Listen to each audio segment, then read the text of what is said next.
And welcome to the Daily Devo for this Saturday, October the 14th. Today's devotion is entitled, Jesus Celebrates the Exemplary Faith of a Phoenician Woman. Yeah, not a Jewish woman, a Phoenician woman. It's in Matthew 15 and Mark chapter 7. Matthew 15:28 is verse quoted here. Woman, you have great faith. Be wonderful words to hear Jesus say to us, wouldn't it? Jesus had walked for 2 days and was now far north of his home base along the Sea of Galilee. He'd come to the region of Tyre and Sidon, a place associated with derogatory labels like Canaanite, Phoenicia, to teach a lesson on Gentile faith. The demonstration involves a local Phoenician woman. At first, we're suspicious of her because the most iconic female figure from this region in the Old Testament was Jezebel. This Phoenician princess entered the story of Israel as part of an economic development plan hatched by King Omri and his son Ahab. After Israel gained control of the overland trade routes east of the Jordan River, they struck a deal with Phoenicia to use their ships and trading centers around the Mediterranean Sea for distribution. To seal the deal, Jezebel became the bride of the Israelite prince Ahab. She immediately made her mark on her new home. She joined with Ahab in setting up a temple for the worship of Baal in the capital city. She executed the Lord's prophets and put pagan religious leaders on the royal payroll.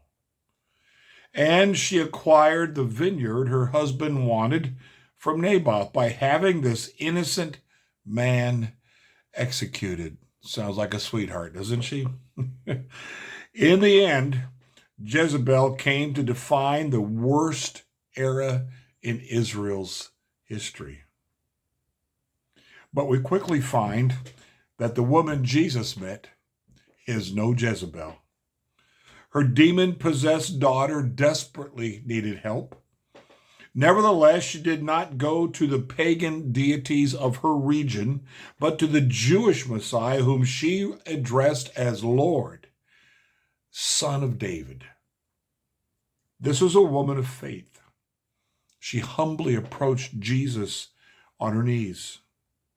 When Jesus likened her posture to that of a dog, a feral scavenger, according to Psalm 59, she changed the image only slightly, likening herself to the household dogs begging under the table. And despite being initially ignored and addressed despairingly, she boldly persisted with her request. This was not just faith, but exemplary faith. And what made it more striking is that this Gentile woman from the home region of Jezebel demonstrated a faith unlike the kind of faith Jesus had been seeing in Israel. And that is why Jesus came all the way to the region of Tyre and Sidon. He wanted to show the disciples and us that Gentiles were capable not only of faith, but exemplary faith. Love stories like this. I hope you do too, because it reminds us we have no right to write anybody off, to just assume they're from that family or that people group or that part of town, or whatever it may be, those defining things we so sadly use to divide us, to create our own little groupings, the us versus them thing. Our world is full of that, the us versus them. It's the Russians versus the Ukrainian people. It's the whites versus the blacks. It's the Jews versus the Palestinians. It's men versus women in some parts of the world. It's religion versus religion. It's us and those people. That's how the people who were Jesus's people, the Israelites, the Jews, that's how they looked at this part of their world. They're worth nothing. They are Gentiles. God created Gentiles so hell's flames would have more fuel. That was their opinion of Gentiles, any Gentile. So when Jesus goes to visit them, when Jesus uses them as the heroes of his parables, when he tells his disciples, you'll be going out into all the world, even Peter initially struggled with that when he gets a dream and then a knock on the door that's asking him to go not just to any Gentile, but to a Roman centurion Gentile's home.